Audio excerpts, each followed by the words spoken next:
Regime change in Iran has been a U.S. objective for decades. And as is typical with all U.S. regime change schemes, America has nurtured a group of exiles to replace the current Iranian government, should they succeed in overthrowing it. While America's chosen regime change exiles for a given country are typically right-wing reactionaries, America's Iranian replacement goes a step further. It's a straight-up cult. They call themselves the Mujahudeen E Khalq, or the MEK. The MEK is a group of Iranian exiles that's received backing from American Special Operations Forces and Israeli intelligence, and was formerly classified as a terrorist organization by the United States. The MEK has no base of support in Iran. The group is universally reviled by Iranians for a few reasons. But first, a brief history lesson. The MEK started out as a student movement opposed to the Shah, who was installed by the US in a CIA-orchestrated coup in 1953 that ousted Mohammad Mossadegh, Iran's first democratically elected prime minister. Mossadegh's crime was nationalizing Iran's oil because, how dare Iranians benefit from their own resources? After the 1979 revolution that overthrew the Shah, the MEK clashed with the new clerical regime and was soon exiled from Iran. The MEK took shelter in Iraq, where they allied with Saddam Hussein against Iran during the Iran-Iraq War of the 1980s. That's one major reason why Iranians dislike the group. Another reason is that the MEK carried out a series of bombings and assassinations in Iran in the 1980s. And more recently, the MEK participated with Israeli intelligence to murder Iranian scientists. So yeah, Iranians aren't exactly MEK fans. But what makes the MEK even less appealing to Iranians is that in the 1980s, it began to transform into a cult, built around its leader, Masoud Rajavi, and his wife, Maryam Rajavi. And this is in part because they were no longer able to get new, fresh recruits from Iran, because the decision to join with Saddam Hussein in the Iran-Iraq War, in which he was the aggressor, pretty much ended any legitimacy that the MEK had among the Iranian people. This cult, based in the Iraqi desert and totally centered around the creepy Rajavi couple, engaged in all kinds of abuses. The Rajavis forced their members to divorce their spouses so they could better commit themselves to the organization, imposed mandatory celibacy, and separated children from their parents by shipping their kids off to Western countries. Single people were forced to cut anyone from their lives that they had feelings of love for. Anyone suspected of disagreeing with the Rajavis or who tried to leave the group were tortured, imprisoned, and disappeared. That's according to ex-members who managed to escape. شکنجه افراد بودم، شاهد کشته شدن افراد بودم و خودم شکنجه شدم، خودم مورد تحقیر و توهین قرار گرفتم. کسی که از خودش بود 30 سال توش خدمت کرد که ماها باشیم چه کار کرد؟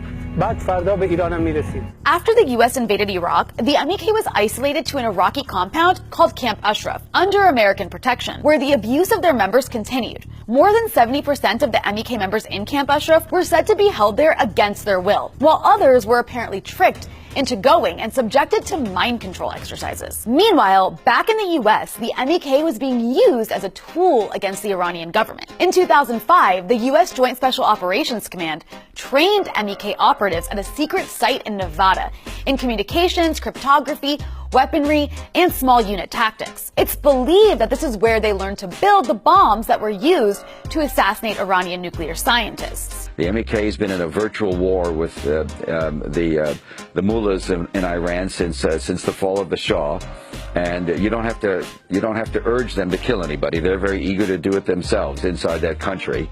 But still, nonetheless, we provide intelligence. We, the Americans, have continued to provide intelligence and other kinds of material support for the MEK. In 2013, the MEK was evacuated from Iraq and resettled in Albania, where the Americans continued to support them. What's strange is how the US supported the group throughout its inclusion on the State Department's list of foreign terrorist groups, starting in 1997 for its role in the murder of 6 US citizens in the 1970s. Obama's State Department under Hillary Clinton removed them from the terrorist list in 2012, following intense lobbying. This allowed the MEK to use its massive foreign-financed war chest to try to crush all other Iranian voices in the United States and establish itself as the democratic alternative to the Iranian government in the eyes of corrupt and naive US officials. And boy, did it work. You've got people like George W. Bush, was given $1,000 in 2004.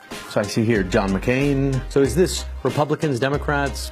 It's both. I mean, it goes across the aisle. So, McCain got $2,400, $1,000. But then, Obama's on here too. No one's really sure where the MEK gets its money from, but it's believed that it receives significant funding from Saudi Arabia. In 2016 and 2017, Saudi Arabia's former intelligence chief, Prince Turki Al Faisal, gave a speech at the MEK's annual Paris rally, raising even more suspicions that the Saudis are backing the group. The MEK has such little organic support that at its annual gathering in Paris, they had to pay people to attend. Among the crowd of about 4,000 that showed up, The Guardian reported that around half of the attendees were an assortment of bored-looking Poles, Czechs, Slovakians, Germans, and Syrians who responded to a Facebook campaign promising travel, food, and accommodation to Paris. And many snoozed under trees during speeches. The group's deep pockets help explain the support and yearly speeches at MEK rallies by easily bought and paid for American politicians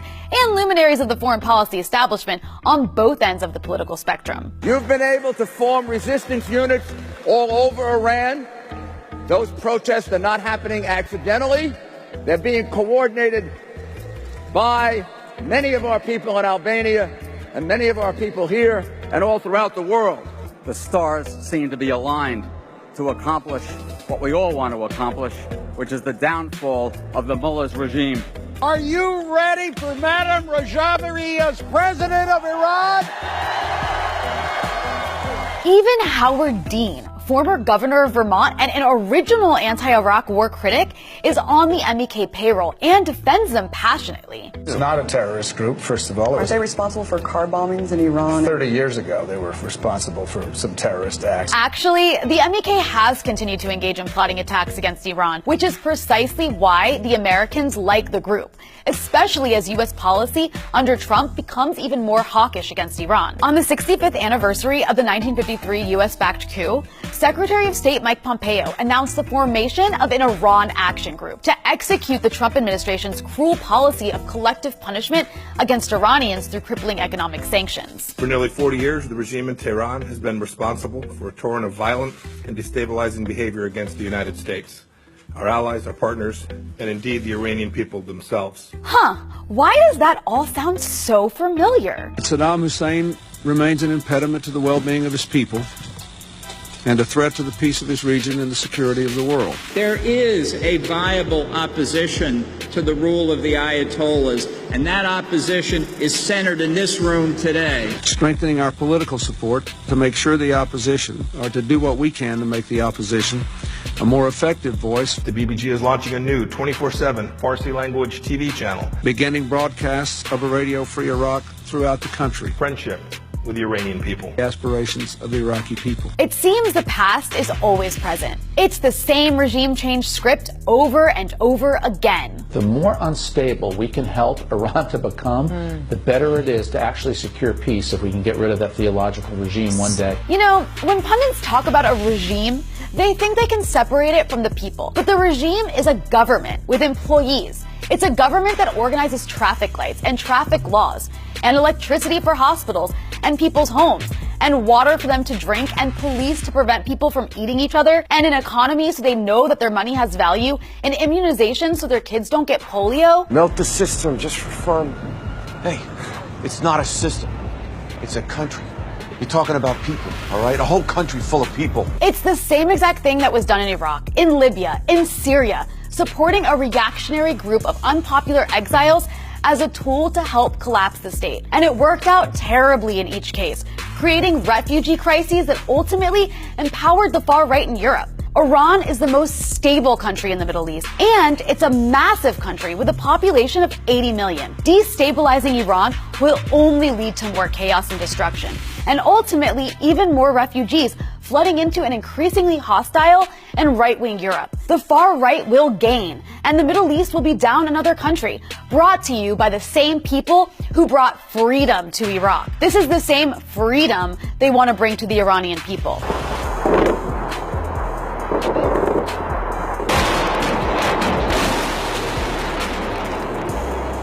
How many more countries in the Middle East have to be destroyed before the regime changers are satisfied?